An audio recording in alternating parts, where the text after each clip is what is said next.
You've all heard a suspect in the 15-year-old murder of Realtor Ashley Okland has been arrested. Now, you can listen to the backstory. I'm Kathy with a C. And I'm Kathy with a K. And this is Killer Destinations. Today's destination is West Des Moines, Iowa. This city of almost 70,000 residents was incorporated in 1893 and originally called Valley Junction because it served as the junction for several railroad lines. But what began as a small railroad town soon flourished as commerce was built up around the junction and people flocked to the area. Almost 45 years after the city was established, residents decided it was time for a name change and chose West Des Moines to emphasize its location next to the state capital. Today, the city remains one of the fastest growing communities in Iowa and is considered very safe, family-friendly, and one of the best areas to live in the state. The primary downtown area in the city is known as Valley Junction, tipping its hat to the name of the original city. And this vibrant downtown area is known for its walkability and is home to locally owned shops, art galleries, restaurants, and year-round community events. Over time, real estate developers came to appreciate this family-friendly area, and West Des Moines began experiencing a development boom in the early 2010s. And it was right around this time the community learned in the most brutal way possible that being a real estate agent was not just glamorous, but could also be deadly. At about 2 p.m. on Friday, April 8th, 2011, a 911 call was received by the West Des Moines police. The caller identified themselves as a worker for Rotland Homes, which was developing a townhouse subdivision in the western part of the city. The caller had heard a commotion coming from the model homes across the street. They knew that there were people who'd been coming in and out of it every day, and a realtor was with them as well. So the caller immediately walked across the street to make sure somebody didn't need help, but to her shock, Kath, when she walked in, a young woman was lying on the floor, covered in blood. Paramedics arrived and immediately took her to the nearest hospital. And Kath, what was interesting is that officers at the scene, the first thing they noticed is that there was no forced entry, no sign of a struggle, and nothing appeared to have been taken. Then the following morning, West Des Moines residents woke up to a tragic headline that was splashed across the front page of the Des Moines Register above the fold. In big bold letters, it said, "Real estate agent killed on the job." The young woman who was found in the model townhouse unit was identified as 27-year-old Ashley Okland, and she passed away just shortly after arriving at the hospital from 2 gunshot wounds. And Kath, at this point, it was not made public where on her body she was shot. Now, in the article below this tragic headline, journalists Daniel Finney, David Albert, and Mary Stegmeyer wrote that shortly after Ashley was declared deceased, West Des Moines police issued a statement that they didn't know yet whether Ashley knew the shooter, but there was no indication that the area remained unsafe. Which is always kind of scary to hear. The police are like saying, we don't know who did it. Or why. But it's safe. Yeah, exactly. Come on out of your homes. Right. Leave the doors unlocked. So, West Des Moines police spokesman Lieutenant Jim Barrett said that while no suspects immediately emerged to investigators, they were interviewing anyone and everyone connected to Ashley, and at that point had not ruled out anyone or anything as a suspect or a motive. But they did reveal that shortly after 6 p.m., so this was 4 hours after the 911 call, they towed a silver GMC crossover vehicle with Iowa license plates from the townhouse complex's parking lot where Ashley had been showing the models. However, police would not identify the owner or how they believed it might be involved in the killing. And Kathy, this is just the beginning of the police saying nothing.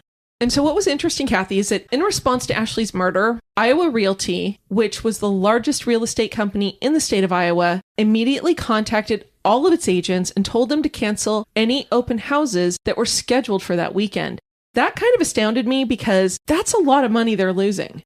It is a lot of money, but God forbid this happen again. Well, right. They did it for all the right reasons. I agree. It's just wouldn't happen in California. No, it wouldn't. So the company's CEO basically said, Kath, like you just said, they didn't want people out there until they knew more. The police may have said, oh, you're all safe, but they were playing it safe. And then, Kathy, after this happened, several of the other large real estate companies in Iowa also canceled their showings. And I think the reason they canceled the showings after Ashley's murder was that this was the second attack on a real estate agent in Iowa in 2011. Just 2 months prior to Ashley's murder, a female agent had been asked to show a home in the city of Ottumwa. This is about 100 miles east of West Des Moines, and she was assaulted by 2 men who arrived for the showing. Now, thankfully, the agent was able to break free and run away, and the men fled with just cash and a cell phone they found in the agent's purse.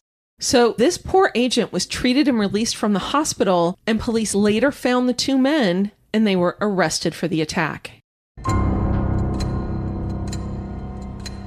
Kath, as you can imagine, Ashley's murder following just 2 months after an attack on a different real estate agent, people were freaking out, people were panicking, they were becoming fearful to show their homes. And so basically the Des Moines Area Association of Realtors put together what they called a safety pledge, and it was for brokers and real estate companies, which, by the way, includes things that are still in place. And essentially you have a contract between the agent and the seller that they will not show a home to somebody who hasn't already met the agent in person.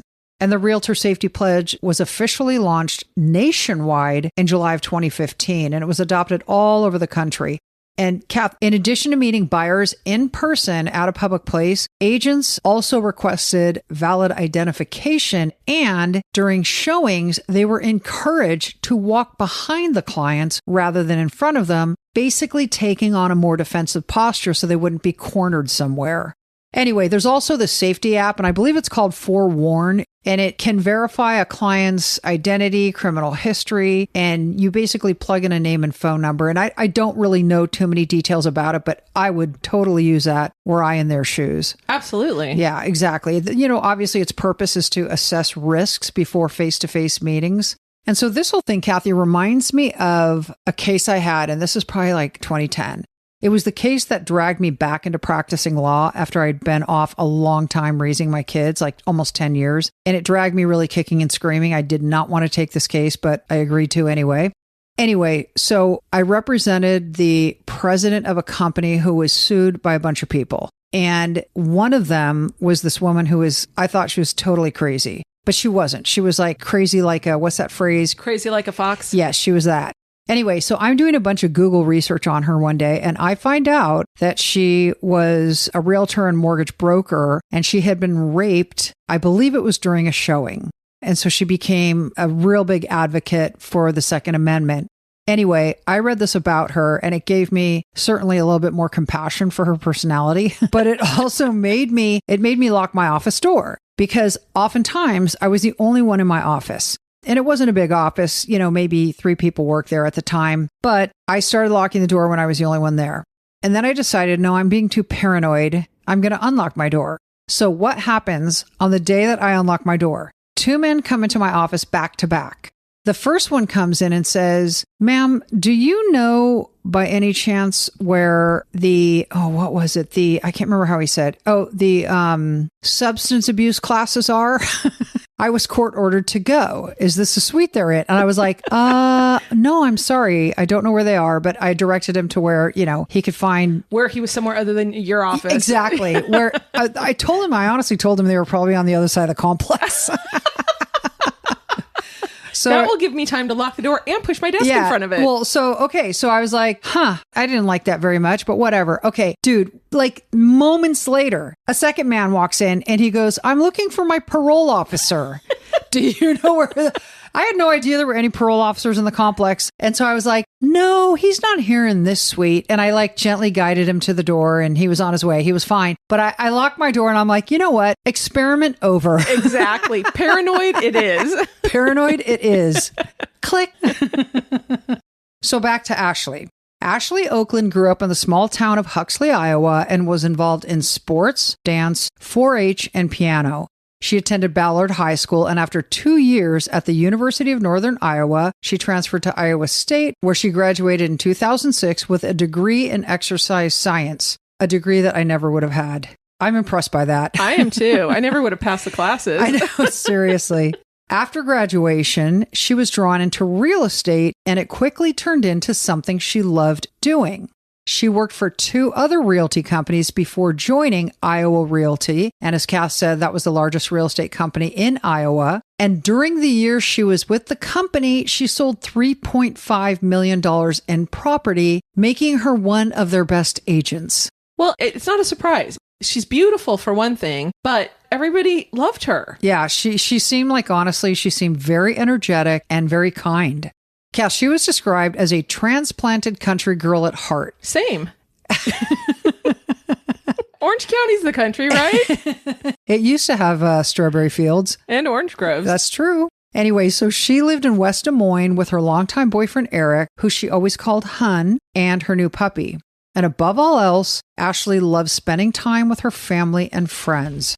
She had a younger brother named Josh, who was 20 years old at the time of her murder, and she had a sister, Brittany, who was a couple years younger than Josh, and she had a good relationship with both of them.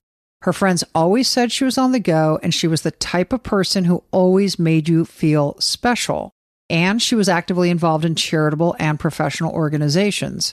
In one of the articles written about her, she was best described as a beautiful girl inside and out who will be missed terribly by all who were fortunate enough to know her. Back in 2011, homicide was rare in West Des Moines, and before Ashley's murder, Kath, the city had not had a homicide for 3 years.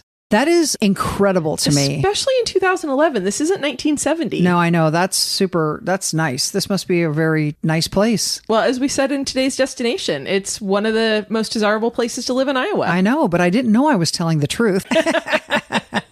So at the beginning, of course, the police department focused almost all of their resources on interviewing anyone who was ever known to even have contact with Ashley.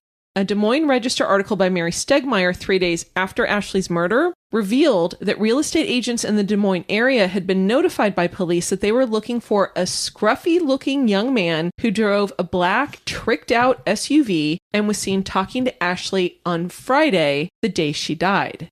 Police believed that the individual they were looking for might be a real estate agent and were hoping that other agents might recognize the description of the man and or the vehicle he drove because it was tricked out, and hopefully they'd be able to identify him.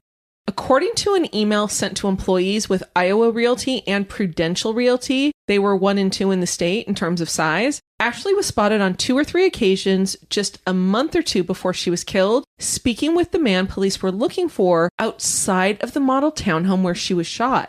A witness told police that on one occasion, the man spent 20 minutes parked in front of the model townhome where Ashley was working, and then followed her when she later left work, driving away in her own car. So, as we said at the beginning, investigators were not very forthcoming with details about the murder. Even as the case went on, Kathy, in the months following, they were still, what do you say? Zip it, lock it, put it in your pocket? Totally. Every single one of them was doing that. They declined to comment on what kind of gun was used in the crime, again, the location of Ashley's wounds, whether she'd been assaulted or robbed, and whether the crime could have been a case of mistaken identity. And the weird thing was there weren't leaks in the paper. Exactly. People were surmising things, but they really kept a tight lid on this. They did. But despite not being forthcoming with any of this information, the West Des Moines police said the case was the city's #1 priority, and they were using all available resources to find the killer. And while the police continued to say it was not a random act, they still did not share whether they had a motive or a possible suspect. And Kath, what was interesting too is just a month after Ashley's death, KCCI News, this is a TV station, spoke with Ashley's mother, Deb Cochran. And Ashley's mom said she believed there were some clues that could help detectives. One of them was that she thought it was likely Ashley knew the person because there was no struggle. Ashley trusted everybody, and it wouldn't cross her mind that somebody was there for any other reason than to look at the house.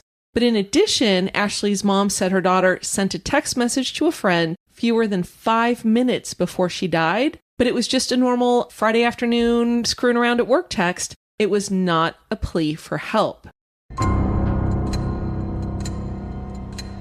And so, Kat, despite the attention to the case, even a year later, in April of 2012, Ashley's murder remained unsolved. But the West Des Moines Police Department would not call it a cold case because they emphasized that they were still actively investigating. And during that year following her murder, detectives followed up on more than 700 leads and added more than 550 names to a database related to the case. And of course, they executed a ton of search warrants. I mean, they were really working hard. But there was something that police hoped would, convince people to come forward. And what was that? The reward for information.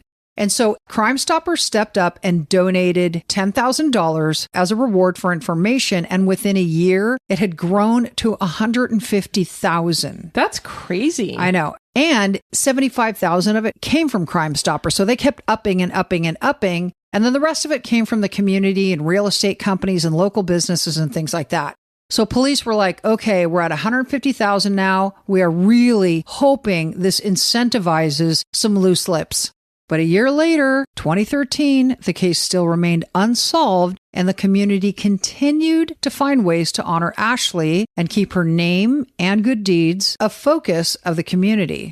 And so one of the things, Kath, is that the Des Moines Park and Rec Board approved a proposal to name an all-inclusive adapted playground after her, which was the first in its state. And of course, these were designed to include special needs children and their family members. And Kath, in the newspapers, there was an article and it was quoting Josh, Ashley's brother, where he basically said that his sister was so nice to everyone and she was involved in everything and she loved to include everybody. And so he thought this memorial, this inclusive playground, was absolutely a perfect way to honor her.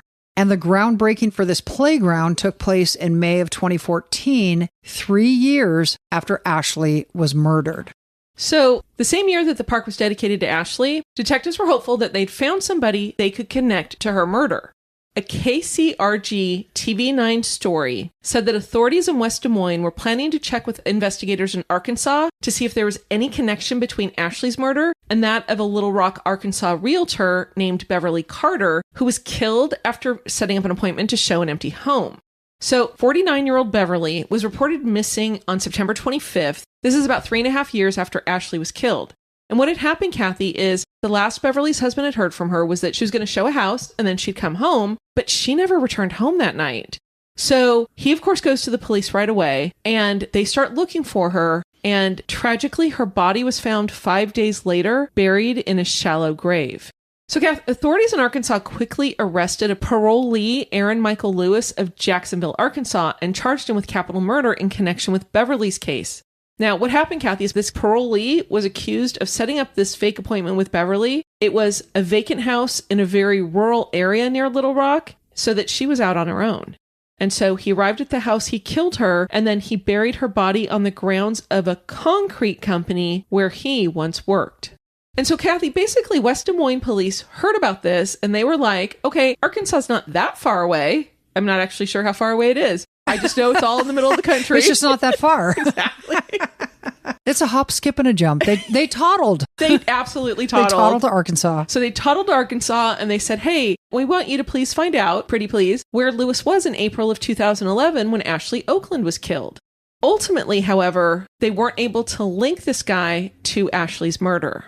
Now, as the years passed, no suspects, no arrests, Ashley's murder again remained open and active. And in 2019, 8 years after her murder, police thought they'd come up with a new tool to help get leads in the case.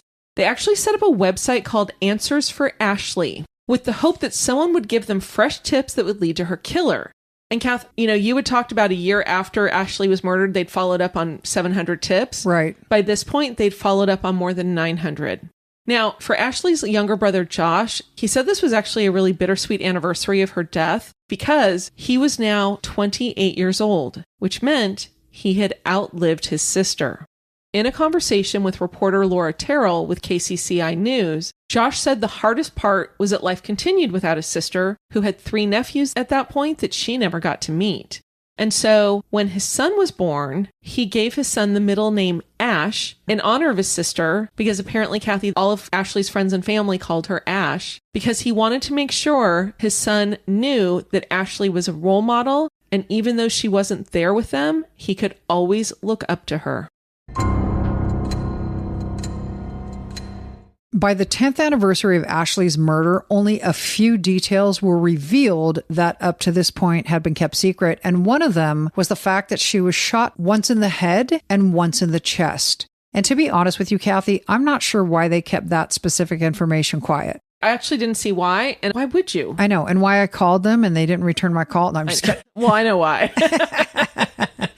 But anyway, they also said that the scruffy-looking man driving the black SUV, who they were searching for, in the days following Ashley's murder, was eventually found and cleared of any involvement, but they never made his name public, and that's a good thing. So fast forward to June of 2024, 13 years after Ashley's murder. Iowa Attorney General Brenna Bird held a press conference to announce the formation of a new cold case unit dedicated to solving the state's more than 400 unsolved murders. And Ashley's brother Josh was at the press conference when it was announced, and he said he'd never stopped hoping they would find his sister's killer. And the following year, and I really like this, the Attorney General's office created a deck of playing cards, and they weren't the first to do this, Kath, but I like this idea in general.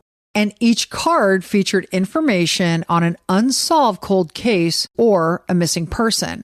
And the cards had photos of the victims and a summary of their case. And these cards, and this is what I think is genius, were distributed to the 9 correctional facilities in the state of Iowa.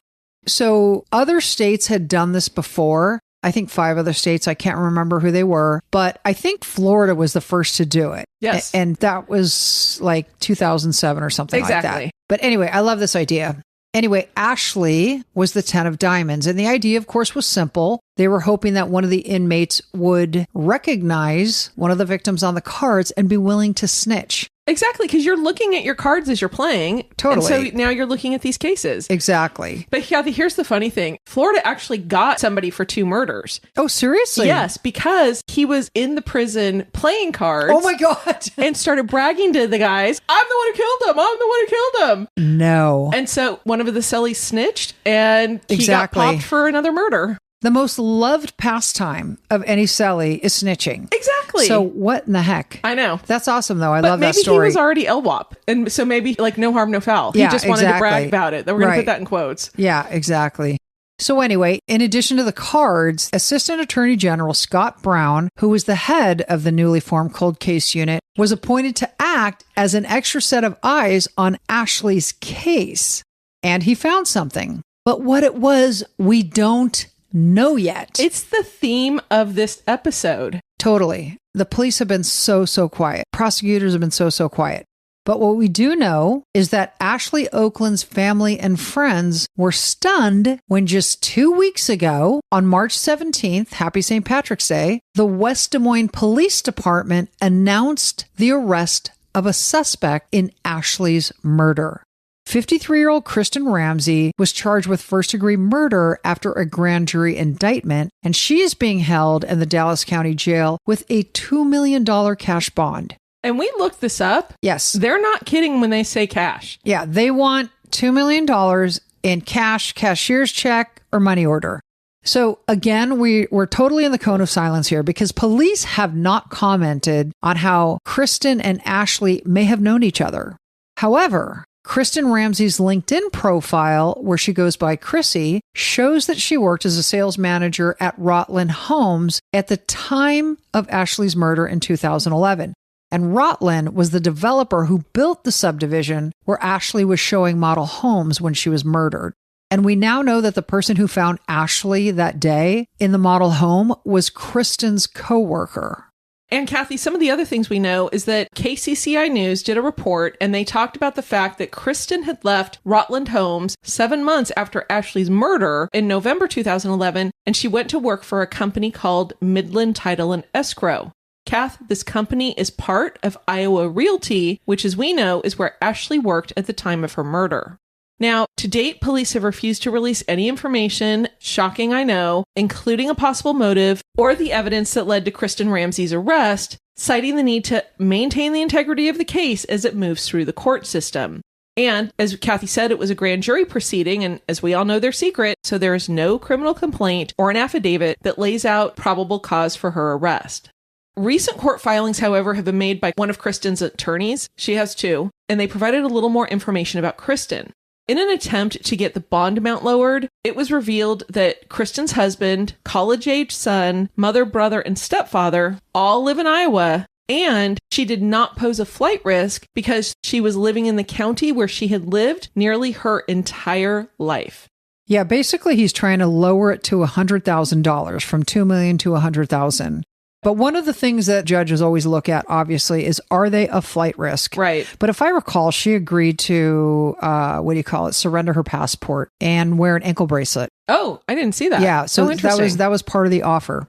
The attorney also said, Kathy, which I thought was funny in this filing, is that Kristen, quote, like virtually every other person in the state of Iowa, is unable to post bond at the $2 million amount. But as we said, I don't care what state you live in. Who could? Right. The motion has been made, but the hearing is pending in the future. Correct. And hasn't been scheduled as of today. So additionally, the filing states that they need Kristen out of jail because it would be impossible for her to aid in her own defense 15 years after the alleged crime if she's behind bars in the Dallas County Jail. And her only run-in with the law for the past 15 years was a speeding ticket in Dallas County in 2001. So she's pretty squeaky clean. Yeah. And Kath, another thing, it's been reported that her attorneys have filed a motion to quash any search warrants regarding electronic data. So any kind of cell phone, iPad, computer, tablet, anything at all. And they basically said, look, we know that police are going to want to search her phones, they're going to want to search all this kind of stuff. However, she didn't have these devices back then. These devices did not exist in 2011 at the time of the murder. And so they basically say these devices are not relevant. Police cannot just go in and search willy-nilly and then find something and create relevance later. It has to be relevant now at the time they're performing the search. And so, again, that motion is pending before the court. And as we were saying, though, earlier, just amongst ourselves, is that your device might be new, but your cloud storage isn't. Correct. Your emails, if you still have them, your text messages, if you still have them, none of those are protected by a brand new device. They all continue on every single time you change. And nobody so far has made public any information on whether she kept her cloud storage up to date, et cetera, et cetera, et cetera. You know, they're really hoping to find connections, as you can imagine. Absolutely. But I am dying of curiosity. How did they find this lady? How did they connect her? And she would have been 38 years old at the time of the murder. I mean, obviously, because of her job and where she worked, their paths might have crossed. Yeah, for the developer. Yes, exactly. For sure. But again, it's all speculation until we can get something out of an arraignment or if the police decide to start talking. And I don't even think the arraignment, because the arraignment is coming up when? Right now it's scheduled for April 10th, which is a Tuesday in about a week. Okay, so I don't expect anything crazy happening at the arraignment. They're just going to notify her formally of the charges, and she is going to formally enter a plea. So if we don't find anything out, which it sounds like we won't, glad we could bring this all to you. Exactly. We don't know this, and we don't know that, and we don't know any of these things, but we do know that when they do provide any additional information, we will bring it to you.